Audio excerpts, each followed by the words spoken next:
नमस्कार दोस्तों भारत के 11 राज्यों में कोरोना का नया वेरिएंट JN1 सब वेरिएंट फैल चुका है। दोस्तों भारत में अभी तक 7,300 से भी अधिक नए मामले देखने को मिले हैं और 24 घंटे में 4 मौतें भी दर्ज की गई हैं।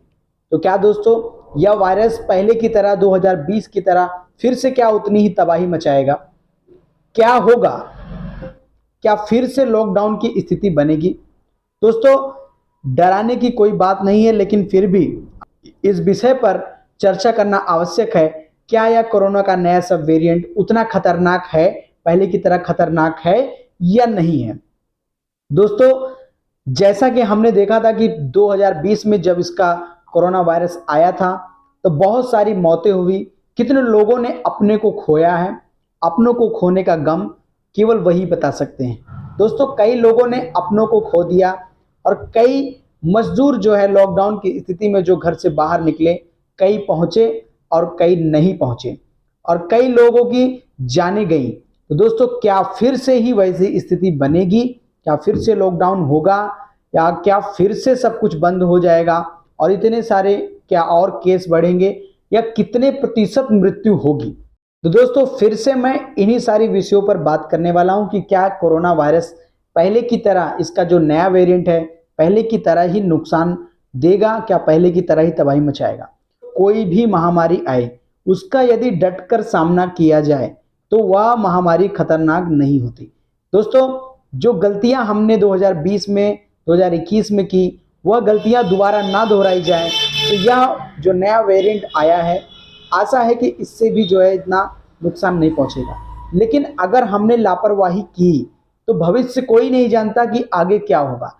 आपके हाथ में वर्तमान है और आपके हाथ में बचाव है। बचाव ही सर्वोत्तम उपचार होता है। तो दोस्तों सबसे पहली जो बड़ी गलती हमने की थी पिछली बार वह यह है कि जो मेडिकल डॉक्टर थे, मेडिकल के वॉलंटियर थे, 2020 फर्स्ट लॉकडाउन के बाद वे भी जो है काफ़ी डर गए थे और मरीजों को जो है दूर से देखते थे, नज़दीक से नहीं देखते थे। अपने दरवाजे पर जो है रस्सी बांध दिया करते थे और मरीजों को ठीक तरीके से ना देखना और डटकर मुसीबत का सामना ना करने की वजह से, इलाज ना मिल पाने की वजह से बहुत से ज़्यादा लोगों की जानें गई। दूसरा चीज़ ऑक्सीजन ना मिल पाने की वजह से। तो दोस्तों सबसे पहला डॉक्टरों को, नर्स को, कंपाउंडर को, सारे मेडिकल स्टाफ को डटकर इस बीमारी के प्रति या किसी भी बीमारी के प्रति, कोई भी महामारी आती है, डटकर सामना करना है। दूसरा भारत सरकार की यह जवाबदारी बनती है कि ऑक्सीजन की पर्याप्त मात्रा हमारे देश में हो ताकि जो है इमरजेंसी में ऑक्सीजन का उपयोग किया जाए। जिला अस्पतालों में ऑक्सीजन के नाम पर केवल जो है हवा मिलता था।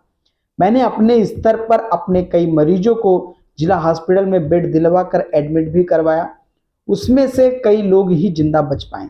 मेरे सामने दिल दहला देने वाली घटना घटी थी, इसलिए मैं भी उस समय काफ़ी ये दिक्कत आ गई थी कि मरीज को इलाज करने को कोई तैयार नहीं, उसका अटेंडेंस नहीं, कोई डॉक्टर नहीं, कोई स्टाफ नहीं और एक भयावह स्थिति बन गई थी। लेकिन फिर भी हमने अपनी क्लिनिक पर सभी मरीजों को उसी सम्मान के साथ देखा जैसे हमेशा से देखते आए हैं। जैसे कोई महामारी हो या ना हो, होने ना होने से कोई फर्क नहीं पड़ता, आप जैसे थे वैसे हर समय बने रहना आपको आवश्यक है। मैंने सभी मरीजों को अपने पास बिठाकर अपने स्टेथोस्कोप से देखा और इसके बाद मैंने अपने बचाव में हैंड ग्लव्स भी लिया, मास्क भी लिया, पेशेंट को भी पहनाया, लेकिन उन्हें देखा जरूर। इसी प्रकार से बाकी डॉक्टरों को भी करना चाहिए। ऑक्सीजन की उपलब्धता पर आपको विशेष ध्यान देना है। तीसरी सबसे बड़ी चीज यह है कि लॉकडाउन करके आप किसी बीमारी का पूर्ण रूप से हल नहीं निकाल सकते, क्योंकि जब वायरस हवा में है तो आप सांस लेना नहीं बंद कर सकते। दोस्तों समझना पड़ेगा आपको कि जब भी वायरस हवा में है तो आप सांस लेना नहीं बंद कर सकते हैं, लेकिन हाँ आप मास्क लगा सकते हैं।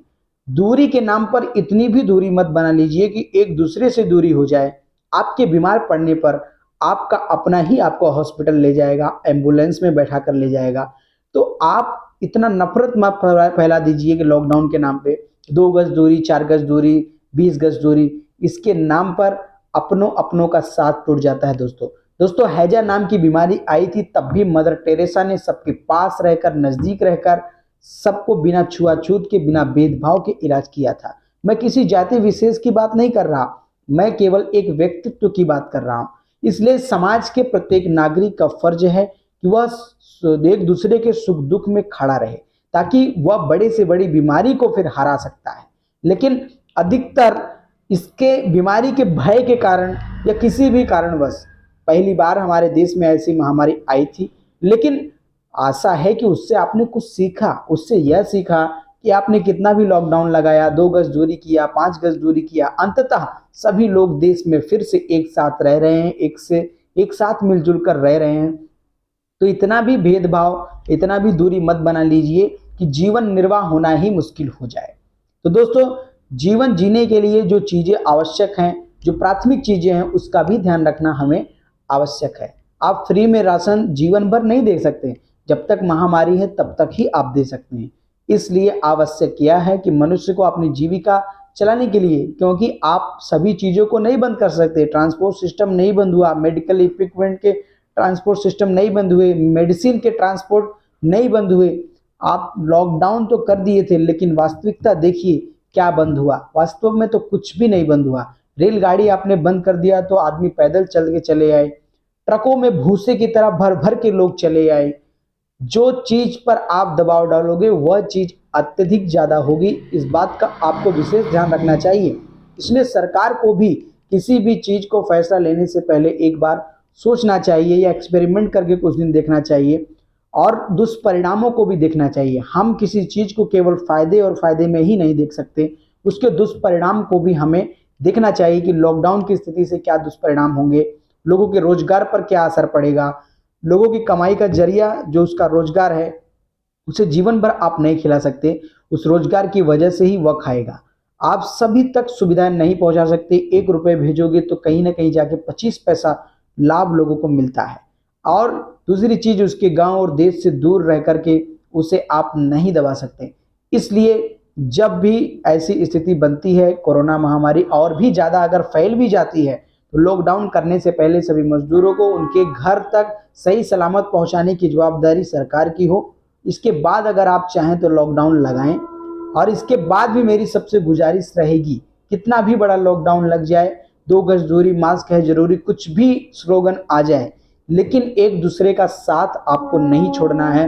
सरकारें कुछ भी कहें, सरकारी आते जाती रहती हैं, बदलती रहती हैं, कोई अच्छा होता है कोई बुरा होता है, लेकिन हम सभी मनुष्यों को एक साथ मिलकर रहकर इसका इलाज करना है। और डॉक्टरों के लिए मेरा यह संदेश है कि सभी बीमार मरीजों को आपको बिना भेदभाव के देखना है, बिना रस्सी लगाए दरवाजे पे देखना है, खिड़की से नहीं देखना है, सामने से सामने देखना है, स्टेथोस्कोप से चेक करना है, सिम्प्टोमेटिक ट्रीटमेंट आपको देना है, उसे साहस देना है, उसे हिम्मत देना है।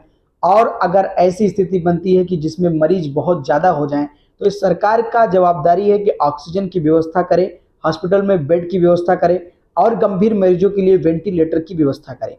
पिछली बीमारियों से आशा करता हूं कि सरकार ने कुछ ना कुछ सीखा होगा और उसने बैकअप बनाया होगा। अब बैकअप बनाया, क्या बनाया, उसका लाभ हॉस्पिटल्स को मिला या नहीं, मेडिकल कॉलेजेस को मिला या नहीं, वह दूसरा विषय है। फिलहाल मैं अपने विषय को यहीं विराम दूंगा कि आप इस बीमारी के सामने भी डटकर सामना करेंगे, खड़े रहेंगे और डटकर हम इस बीमारी से लड़ेंगे। चाहे कोरोना आ जाए, कोरोना का कितना भी वेरिएंट आ जाए, हम हमेशा डटकर बीमारी को डिफेक्ट करेंगे, लड़ेंगे उसको, और एक दूसरे के साथ मिलकर, और हम डॉक्टर और डॉक्टर की टीम सब लोग मिलकर प्रयास करेंगे कि किसी भी प्रकार की महामारी क्यों ना आए, हम उसका सामना करेंगे और उसको जो है हराएंगे। दोस्तों, इसी के साथ मैं अपने वीडियो का अंत करता हूं। अगर आपको कोई सवाल पूछना हो तो हमारे चैनल पर कमेंट करके पूछ सकते हैं, और आप हमारे चैनल को सब्सक्राइब कर लीजिए ताकि डेली मैं जो वीडियो आपको डालूं उसकी नोटिफिकेशन आपको मिलती रहे। तो अभी के लिए बस इतना ही। मैं फिर मिलूंगा किसी अन्य विषय के साथ। धन्यवाद दोस्तों।